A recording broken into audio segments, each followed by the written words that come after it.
Hey guys, Jessie and Eric here with Foundation Training. We're going to talk to you a little bit about the setup for a lunge position. The common thing we run into when we're teaching foundation training is people want this really long position. I'm going to have Eric make the adjustment by going slightly longer than a walking stride. Once we're in position, we apply all our traditional principles. So remember, slightly longer than a walking stride. Anything you want to add, Eric?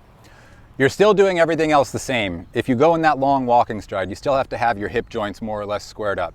Something I tell people all the time, and really, all the time, you have two hips, not one pelvis. Your pelvis is two hemispheres that join in the center. Each of those hemispheres has a hip joint that can independently control your center of gravity.